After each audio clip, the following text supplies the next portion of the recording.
స్తూప సంపద అంటే ఇక్కడ అర్థమైంది, గుప్తులు స్వతహాగా వైదిక మతాభిమానులు. వీరి కాలంలో హిందూ మతం అనేది ఎక్కువగా అభివృద్ధి చెందడం అనేటటువంటిది జరిగింది. అయినా సరే గుప్తులు పరమత సహనాన్ని అనుసరించారు.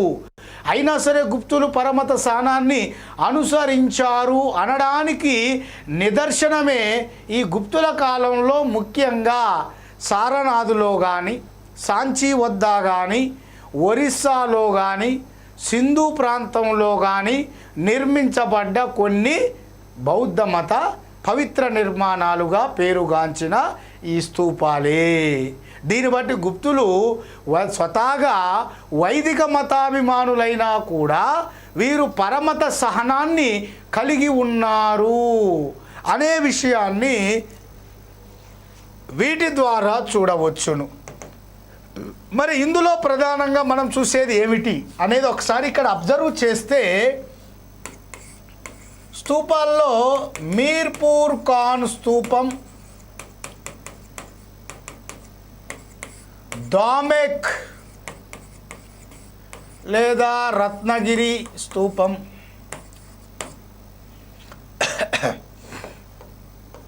సారనాథ్,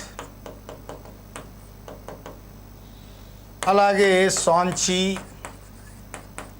ఇవి అభివృద్ధి చేయబడ్డాయి అన్నట్టు. ఈ రెండు ఇవి నిర్మించబడ్డాయి. సో ముఖ్యంగా నేటి ఒరిస్సా రాష్ట్రంలోని నేటి సింధు రాష్ట్రంలోని మీర్పూర్ ఖాన్ స్తూపం, ఒరిస్సా రాష్ట్రంలోని దామెక్ స్తూపం, యూపీలో సారనాథ్, ఎంపీలో సాంచి, ఇవి గుప్తుల కాలం నాటి స్తూపాల నిర్మాణానికి సంబంధించిన ఆధారాలు బయటపడిన ప్రాంతాలు అన్నప్పుడు ఇవి గుర్తుంచుకోండి. మరి ఇక్కడ ప్రధానంగా నెక్స్ట్ కేటగిరీలో ఇక్కడ గుప్తుల కాలానికి సంబంధించిన మరి శిల్ప సంపద, గుప్తుల కాలానికి సంబంధించిన శిల్ప సంపద అన్నప్పుడు మరి గుప్తుల కాలం నాటి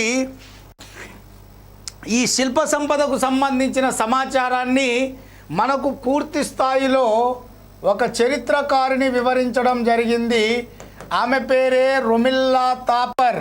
గుప్తుల కాలం నాటి శిల్ప సంపద గురించి క్లియర్గా వివరించినటువంటి చరిత్రకారిని, విదేశీ చరిత్రకారిని పేరు రొమిల్లా తాపర్.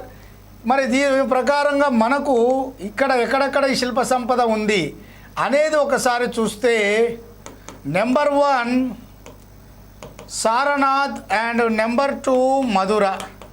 సో సారనాథ్లో నిలబడి ఉన్న బుద్ధుని యొక్క శిల్పం లేదా విగ్రహం, మధురలో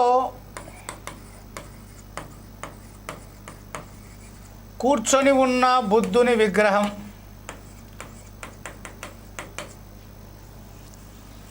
అలాగే ఇక్కడ ఉదయగిరి ప్రాంతంలో వరాహం యొక్క అవతారంలో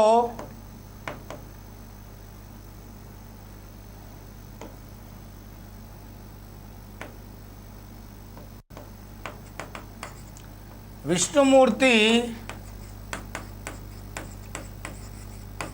భూమిని ఎత్తుతున్న శిల్పం, వరాహం అవతారంలో విష్ణుమూర్తి భూమిని ఎత్తుతున్న శిల్పం. అలాగే ఇక్కడ 4వది మనకు ఇదే ఉదయగిరి వద్ద సూర్యుని యొక్క ప్రతిమతో పాటు అతని భార్యలైన ఛాయ, సువర్భ అలాగే మహాశ్వేతల యొక్క విగ్రహాలు. సువర్భకు మరో పేరు సంధ్య. ఛాయ, సువర్భకు మరో పేరు సంధ్య, అలాగే మరొక భార్య మహాశ్వేత. వీళ్ళ యొక్క విగ్రహాలు లేదా శిల్పాలు ఇవన్నీ కూడా మెయిన్.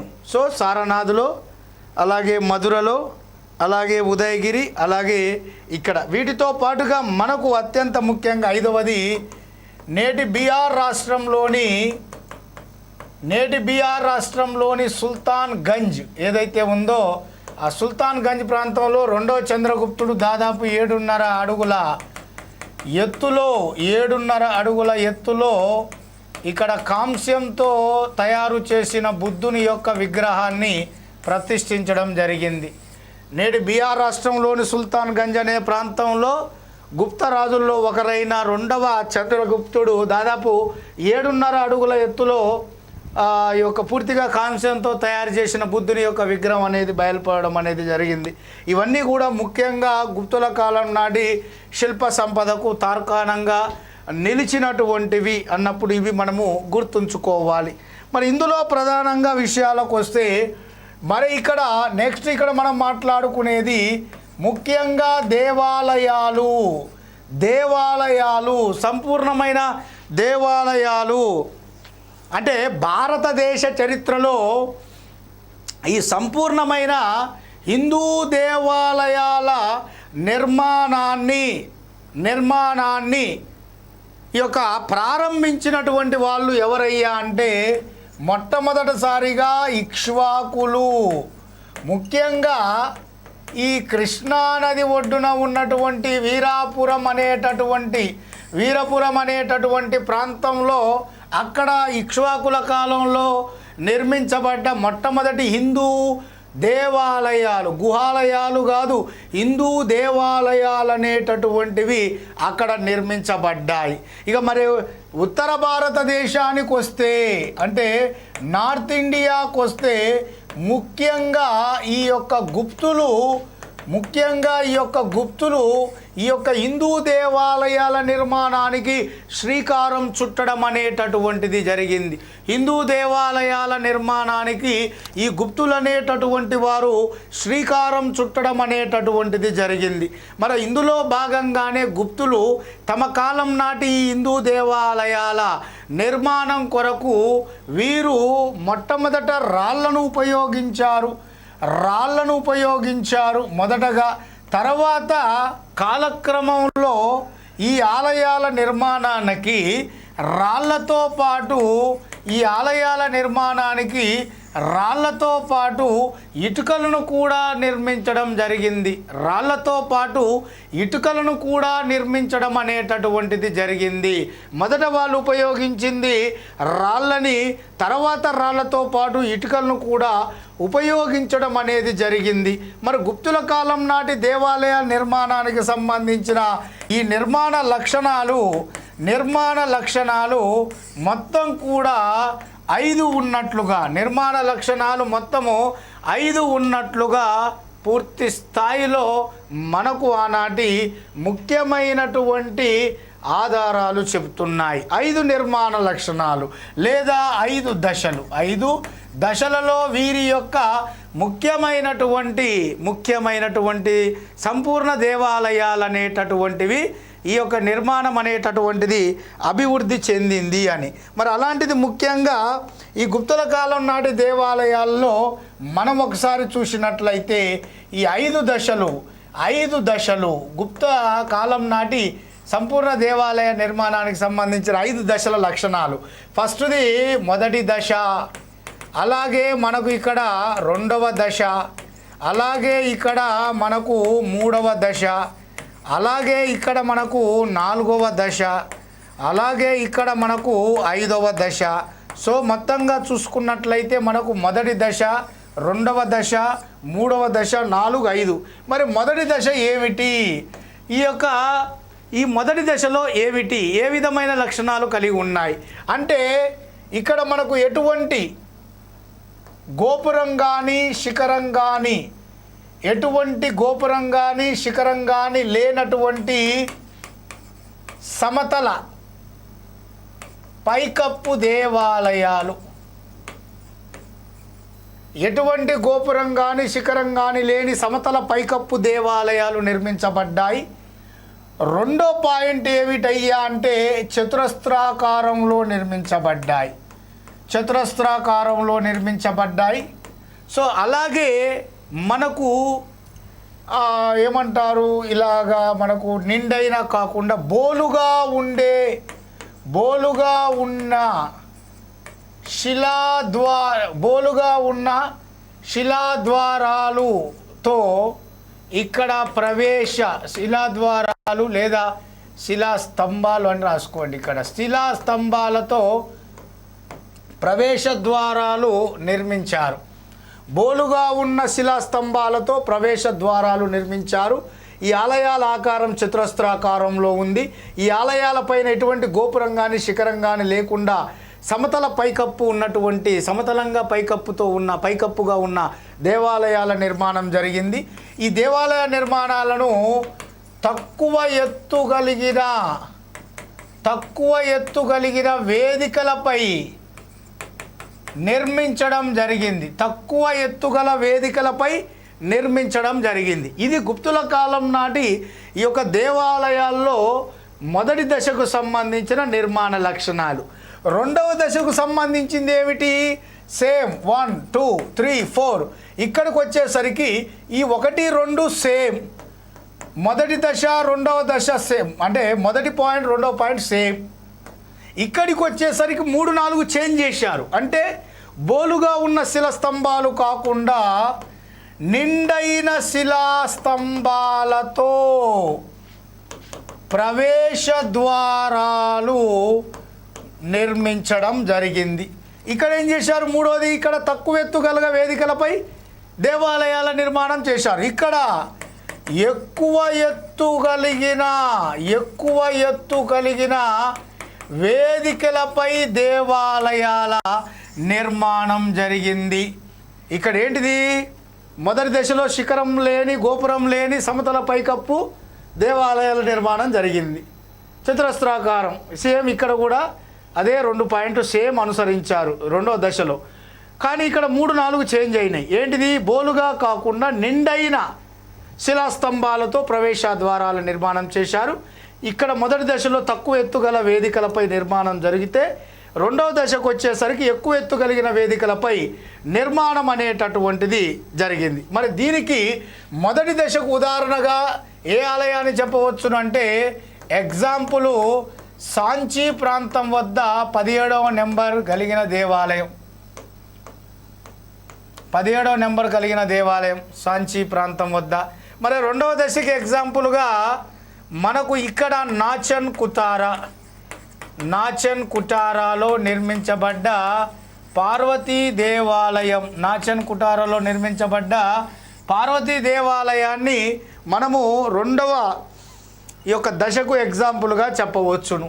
మరి ఇక్కడ మూడవ దశకు సంబంధించిన లక్షణాలు అంటే పై 2 దశల లక్షణాలను అనుసరిస్తూ, పై 2 దశలు అంటే మొదటి దశ రెండవ దశ లక్షణాలను అనుసరిస్తూ ఇక్కడ 2 కొత్త అంశాలను యాడ్ చేశారు. 2 కొత్త అంశాలను జోడించారు. అంటే మొదటి దశ రెండవ దశ నిర్మాణ లక్షణాలను అనుసరిస్తూనే ఇక్కడ మూడవ దశలో 2 కొత్త వాటికి అనుబంధంగా 2 కొత్త అంశాలను జోడించడం అనేటటువంటిది జరిగింది. 2 కొత్త అంశాలను జోడించారు. ఏంటిదా కొత్త అంశాలు అన్నప్పుడు, ఇక్కడ శిఖరం లేదా గోపురం నిర్మించడం. శిఖరం లేదా ఆలయం పైభాగాన శిఖరం లేదా గోపురం నిర్మించడం. అలాగే రెండవది ఏమిటంటే పంచాయతన శైలి. సో ఇక్కడ చూద్దాం. ఫస్ట్ది ఏంటిది? శిఖరం లేదా గోపురం. రెండోది పంచాయతన శైలి. మరి ఇందులో శిఖరం లేదా గోపురం అంతవరకు లేదు. ఇక్కడ ఏం చేశారు? శిఖరం లేదా గోపురం అనేది ఆలయం పైభాగాన నిర్మించారు. అందుకనే చరిత్రకారులు చెప్పిన ప్రకారము ఈ యొక్క మూడవ దశ నుంచే గుప్తుల కాలంలో నగర లేదా శిఖర శైలి అనేది ప్రారంభమయ్యింది అని చరిత్రకారులు చెప్పడం జరిగింది. అది మూడవ దశ నుంచి ప్రాచుర్యంలోకి రావడం జరిగింది. మరి ఈ పంచాయతన శైలి అంటే ఏమిటి? ఒక గర్భగుడిలో ప్రధాన దైవం ఎవరైతే ఉంటారో, ఒక ప్రధాన గర్భగుడిలో మనం ప్రతిష్ఠించే ప్రధాన దైవంతో పాటు మిగిలిన 4 దేవతామూర్తుల యొక్క గర్భగుడిలో వాళ్ళను విగ్రహాలను ప్రతిష్ఠించి పూజించేటటువంటి సాంప్రదాయం పంచాయతన శైలి. అంటే ఒకే దేవాలయంలో 5 గర్భగుడులు ఉంటాయి. అందులో ప్రధాన గర్భగుడిలో ప్రధాన మూల విరాట్ ఉంటాడు. మిగిలినటువంటి 4 దేవతా దేవుళ్ళు చిన్న చిన్న గర్భగుడిలో ఉంటారు. అంటే అర్థమైంది, ఒకరు ప్రధాన దైవం, మిగిలిన 4 ప్రధాన దైవాలు కాదు, అతనికి అనుబంధంగా సాయంగా అక్కడ ఉన్నటువంటి వాళ్ళని అర్థం. మరి అందులో ఈ గర్భగుడి చూస్తే ఇక్కడ మనకు ప్రధానంగా ఈ మెయిన్ మూల విరాట్ ప్రధాన దైవంగా భావించబడ్డటువంటి ఈయన యొక్క ఏది ప్రధాన గర్భగుడి పరిమాణం అనేది పెద్దగా ఉంటే, ఈ మిగిలిన 4 దేవతా దేవుళ్ళ యొక్క గర్భగుడిలేమో తక్కువ పరిమాణంలో నిర్మించడం జరుగుతుంది. మెయిన్ అసిస్ట్ అంటే మెయిన్ ప్రధాన దైవానికి వీళ్ళు సపోర్ట్ అన్నట్టు.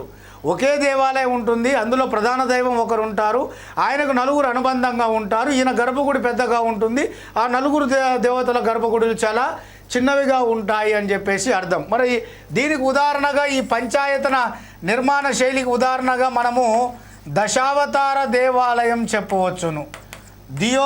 మన దేవగఢ్లో నిర్మించబడ్డ దశావతార దేవాలయం, దీన్నే మనము సాగర్ మర్ అంటాము. ఈ దేవాలయం గోడలపై రామాయణ మహాభారతం లాంటి ముఖ్యమైన అందులో ఘట్టాలను ఇందులో మనము సన్నివేశాలుగా వీటిని చెక్కడం జరిగింది దశావతార దేవాలయం పైన. అలాగే కర్ణాటకలోని ఐహోల్లో ఉన్న దుర్గామాత దేవాలయాలు ఈ పంచాయతన శైలికి ఎగ్జాంపుల్గా చెప్పవచ్చును. ఇక 4వ దశకు వచ్చేసరికి ఏమిటయ్యా అంటే, ఇక్కడ పూర్వ లక్షణాలను అనుసరిస్తూనే దీర్ఘ చతురస్రాకారంలో ఆలయాల నిర్మాణం జరుగుతుంది. దీర్ఘ చతురస్రాకారంలో ఆలయాల నిర్మాణం పూర్వ లక్షణాలను పై లక్షణాలన్నీ అనుసరించుకుంటూ చతురస్రాకారంలో కాకుండా దీర్ఘ చతురస్రాకారంలో. మరి దీనికి మనకు ఉదాహరణ టెర్ దేవాలయం చెప్పవచ్చును. టెర్ దేవాలయం సోలాపూర్ దగ్గర ఉన్నటువంటిది. 5వ దశలో ఇక్కడ చతురస్రం కాదు, దీర్ఘ చతురస్రం కాదు, వృత్తాకారంలో నిర్మించబడ్డ దేవాలయాల నిర్మాణ దశ 5వది. ఇది మనకు దునియుమర్, ఇది మనకు బీహార్. సో బీహార్లో ఉన్నటువంటి దునియుమర్ అనే ప్రాంతంలో నిర్మించబడ్డ దేవాలయం. ఇది వృత్తాకారంలో పూర్తిగా నిర్మించబడ్డది.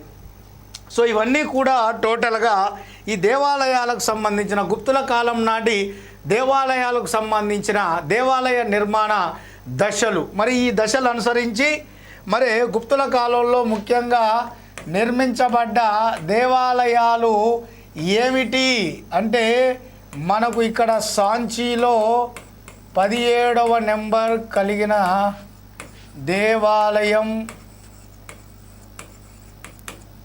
అలాగే మనకు ఇక్కడ టిగావా విష్ణు దేవాలయం, ఎరాన్ ఇక్కడ కూడా విష్ణు దేవాలయం, ఇక్కడ కూడా విష్ణు దేవాలయం, అలాగే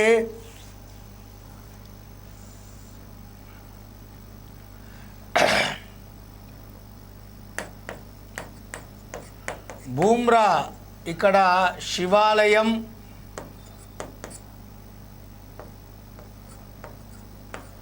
బీతర్గావ్ ఇక్కడ శివాలయం,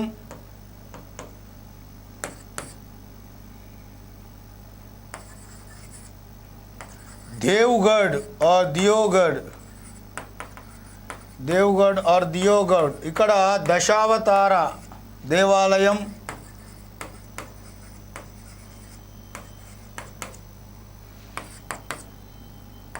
నాచన్ కుటారా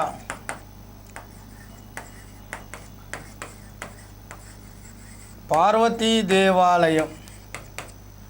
సో ఇక్కడ సాంచీలో మనకు చూసుకున్నట్లయితే ఈ యొక్క 17వ నెంబర్ కలిగిన దేవాలయం మధ్యప్రదేశ్ రాష్ట్రంలోని సాంచీ, అలాగే మధ్యప్రదేశ్ రాష్ట్రంలోని టిగావాలో నిర్మించబడ్డ విష్ణు దేవాలయం, ఇదే మధ్యప్రదేశ్ రాష్ట్రంలోని ఇక్కడ మనకు నిర్మించబడ్డ విష్ణు దేవాలయం, ఇదే మధ్యప్రదేశ్ రాష్ట్రంలోని బూమ్రాలో నిర్మించబడ్డ శివాలయం, ఇదే మధ్యప్రదేశ్ రాష్ట్రంలోని బీతర్గావ్ వద్ద నిర్మించబడ్డ శివాలయం. ఇదే మధ్యప్రదేశ్ రాష్ట్రంలోని దేవగఢ్ ఆర్ దియోగఢ్లో నిర్మించబడ్డ దశావతార దేవాలయం. ఇదే ఉత్తరప్రదేశ్ రాష్ట్రంలో నిర్మించబడ్డ మనకు నాచన్ కుతారా పార్వతీ దేవాలయం. ఇవి ముఖ్యంగా గుప్తుల కాలం నాటి హిందూ దేవాలయాలకు ఉదాహరణలుగా చెప్పవచ్చును మనము. మరి ఇందులో మనకు లాస్ట్ సారి ఎగ్జామ్ అడిగాడు, లాస్ట్ సారి ఎగ్జామ్ అడిగాడు. అందులో మనకు ముఖ్యంగా ఏమని అడిగాడంటే బీతర్గావ్, ఇక్కడ మనకు పూర్తిగా ఇటుకలతో నిర్మించబడి ప్రస్తుతం శిథిలావస్థకు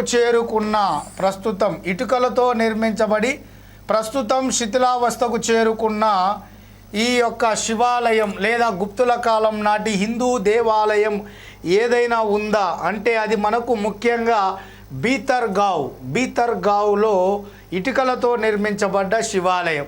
దాని మీద క్వశ్చన్ ఏమని అడిగాడు అంటే గుప్తుల కాలంలో ఇటుకలతో నిర్మించబడి ప్రస్తుతం శిథిలావస్థకు చేరుకున్న